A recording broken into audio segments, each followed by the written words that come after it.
Assalamualaikum warahmatullahi wabarakatuh. Pada mata kuliah pengantar manajemen pekan ke-12, kami dari kelompok 2 akan membahas tentang kasus sistem pengendalian internal dari Gojek. Untuk pokok bahasan yang akan kami bahas ada 4, yaitu proses pengendalian di Gojek, pengendalian untuk kinerja organisasi di Gojek, teknik pengendalian di Gojek, dan yang terakhir pengendalian keuangan di perusahaan Gojek.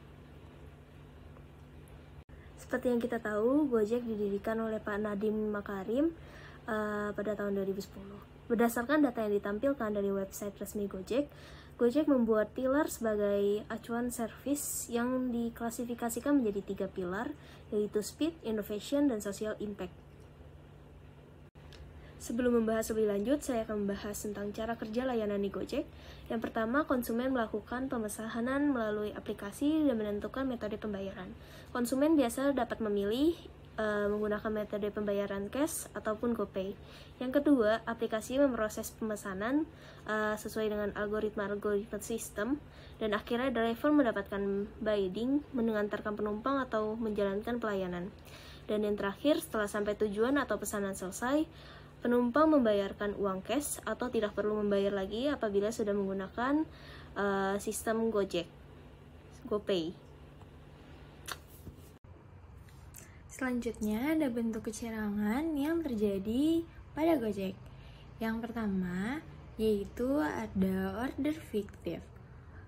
Order fiktif ini sendiri merupakan order yang sengaja dibuat-buat oleh para driver online demi mencapai target, poin, atau tripnya. Karena apabila driver tersebut dapat mencapai target atau poin yang telah ditentukan, maka nantinya mereka akan mendapatkan insentif atau bonus dari pihak perusahaan. Cara kerjanya yaitu dengan membuat akun customer palsu pada HP yang berbeda dengan HP yang biasa digunakan dalam menjadi driver, yang akan membuat orderan dengan lokasi yang rutenya cukup pendek.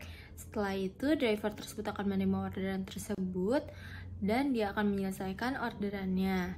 Pada dasarnya, driver yang melakukan praktik ini biasanya menggunakan lebih dari satu perangkat untuk melancarkan order fiktif. Yang kedua yaitu ada aplikasi Tuyul atau fake GPS yang merupakan aplikasi yang ilegal bagi Gojek, karena aplikasi ini sendiri menampilkan posisi driver yang tidak ada pada posisi sesungguhnya. Biasanya hampir 80% aplikasi ini digunakan oleh para driver untuk tujuan memperoleh orderan agar lebih ramai tanpa perlu keluar untuk mencari orderan tersebut. Tindakan ini tentunya sangat merugikan baik customer maupun para driver, karena customer dapat menunggu orderan tersebut secara lebih lama dan merugikan para driver yang bekerja dengan jujur karena dapat mengurangi lahan untuk mencari orderan. Selanjutnya yang ketiga yaitu mengenai penipuan dalam GoPay. Nah, cara kerja dalam penipuan ini ialah si penipu akan melakukan order fiktif dengan tujuan untuk memperoleh nomor HP driver Gojek tersebut, lalu nantinya nomor tersebut akan digunakan oleh oknum penipu untuk menghubungi drivernya dan mengatakan bahwa driver tersebut akan memenangkan hadiah berupa uang yang akan ditransfer melalui saldo GoPay dan akan meminta kode OTP ke driver tersebut. Maka oknum penipu tersebut dapat menggunakan uang tersebut dengan menggerus isi GoPay para driver Gojek. Dan yang terakhir yaitu pencurian data oleh para pegawai maupun mantan pegawai dari PT Gojek. Jadi beberapa waktu lalu PT Gojek ini dihebohkan dengan para driver Gojek yang insentifnya itu tidak dibayar oleh pihak manajemen Gojek. Karena dicurinya uang insentif para driver ini yang menyebabkan beberapa driver tidak dibayar oleh PT Gojek. Tetapi setelah diselidiki oleh para pihak berwenang, ternyata ada pencurian data dari para pegawai maupun mantan pegawai PT Gojek terhadap para driver. Jadi, para mantan pegawai maupun para pegawai tersebut nantinya akan mengubah alamat Gmail, nomor handphone driver, serta alamat rekening penerima insentif pada driver tersebut, yang nantinya kemudian uang insentif yang seharusnya diterima pada driver tersebut akan dipindahkan ke akun milik tersangka. Seperti itu. Selanjutnya ada juga pengendalian internal pada Gojek sendiri. Yang pertama yaitu terhadap order fiktif. Jadi nantinya dari PT Gojek sendiri akan menggunakan database yang baik yang akan melacak apakah customer yang mengorder ini adalah merupakan customer fiktif atau bukan, seperti itu. Yang kedua ada terhadap fake GPS, yaitu sistemnya akan mengirim notifikasi terlebih dahulu kepada mitra driver tersebut untuk menghapus aplikasi fake GPS ini. Tetapi jika selama 7 hari mitra belum menghapus aplikasi fake GPS ini, maka dari driver Gojek tersebut akan didiskualifikasi dan bonus selama perjalanannya selama 14 hari tidak akan diberikan. Tetapi driver tersebut masih bisa untuk melakukan orderan pada customer lainnya. Baru setelah 14 hari Gojek menindaklanjuti mitra yang menggunakan fake GPS ini dengan memberlakukan suspensi hingga pemutusan kemitraan. Lalu dalam sistem ini juga ada fitur flagging. Jadi mitra para sopir Gojek ini yang sebelumnya sudah ketahuan memiliki tuyul akan ditandai nantinya. Selanjutnya ada penanganan terhadap penipuan GoPay, yaitu pengguna aplikasi Gojek baik customer maupun driver untuk diberitahu agar tidak menyerahkan kode OTP kepada oknum siapapun yang mengaku sebagai pegawai Gojek. Seperti itu. Dan yang terakhir yaitu penanganan terhadap pencurian data dari pegawai serta mantan pegawai dari PT Gojek ini dengan melakukan proses perekrutan yang ketat, membatasi akses informasi pegawai, dan jika terdapat pegawai di bagian vital informasi perusahaan resign, maka nantinya pihak dari manajemen PT Gojek ini sendiri akan secara langsung mengubah kode akses di bagian perusahaan tersebut demi meminimalisir terjadinya pencurian data oleh para mantan pegawai. Selain itu, dari pihak IT Gojek juga perlu memperkuat firewall agar server dari Gojek sendiri tidak mudah dibobol. Pengendalian internal terhadap order fiktif. Gojek memiliki teknologi sistem pengolahan basis data atau database.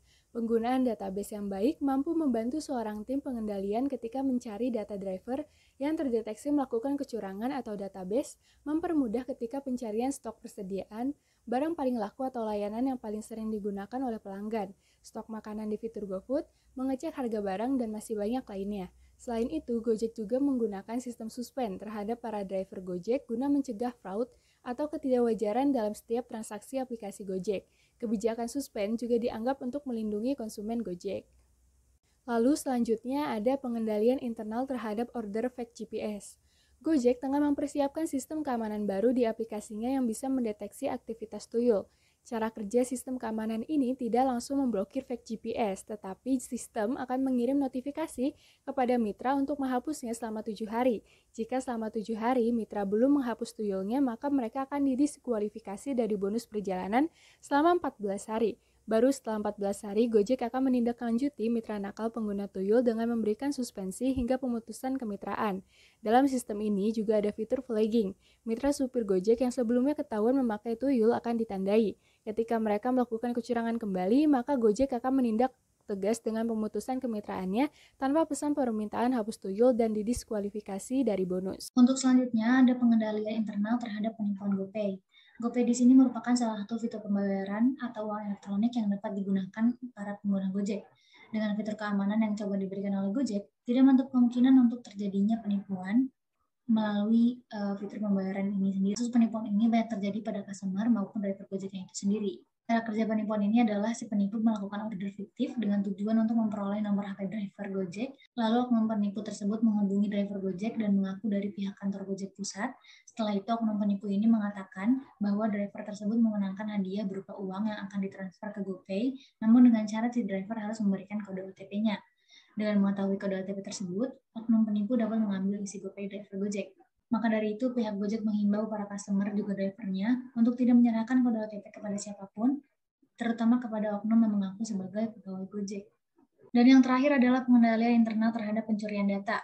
Pihak manajemen Gojek melakukan beberapa pengendalian terhadap pegawai maupun mantan pegawai sendiri yang memungkinkan terjadinya pencurian data dengan melakukan proses perekrutan dengan ketat juga membatasi akses informasi terhadap pegawai. Sebagai contoh, pada pegawai dari bagian vita perusahaan yang resign dari perusahaan, maka pihak manajemen dari bagian vita perusahaan dapat secara langsung mengubah kode akses bagian vita perusahaan untuk meminimalisir terjadinya pencurian data perusahaan. Kasus pencurian data lain yang pernah dilakukan oleh pelaku pencurian dana insentif driver dengan mengubah alamat email, nomor handphone driver, dan alamat rekening penerima insentif para driver. Kemudian dana insentif yang seharusnya diterima para driver dipindahkan ke akun milik tersangka. Maka dari itu, bagian IT Gojek perlu memperkuat server perusahaan Gojek itu sendiri agar tidak mudah dibobol. Nah, di sini saya akan membahas tentang pengendalian keuangan di Gojek. Kali ini saya akan hanya membahas 4 hal utama tentang pengendalian keuangan. Yang pertama itu adalah pembagian hasil. Berdasarkan data yang didapat, perusahaan Gojek itu hanya menerima 20% dari pendapatan transaksi yang dilakukan oleh driver Gojek. Sedangkan jika pembayaran dilakukan dengan GoPay, deposit pengemudi tersebut akan bertambah sesuai dengan nominal transaksi yang telah dipotong sebesar 20% oleh pihak Gojek sendiri. Nah, yang kedua adalah pengembalian dana. Gojek memiliki aturan terkait pengembalian dana driver Gojek apabila kerugian mencapai 200.000. Nah, hal ini tuh dilakukan pihak Gojek jika driver Gojek itu menerima pesanan order fiktif. Nah, jika kerugian tersebut mencapai 200.000, maka akan dikenakan kompensasi. Sedangkan jika di bawah 200.000, maka perusahaan Gojek hanya akan memblokir nomor telepon order fiktif tersebut. Yang ketiga itu adalah fraud. Seperti yang disebutkan sebelumnya, bahwa driver Gojek bisa saja melakukan kecurangan-kecurangan yang dapat menguntungkan diri mereka sendiri. Nah, Gojek memberlakukan pengendalian internal dan fraud triangle yang bertujuan untuk mengurangi kecurangan yang dilakukan oleh driver Gojek tersebut. Nah, yang keempat adalah finansial teknologi. Driver Gojek memiliki pengetahuan keuangan pribadi dan juga literasi tentang teknologi dan memahami penggunaan finansial teknologi atau fintech. Contoh dari fintech itu sendiri adalah metode pembayaran GoPay yang dapat mempermudah pihak GoPay maupun customer dalam melakukan transaksi menggunakan Gojek.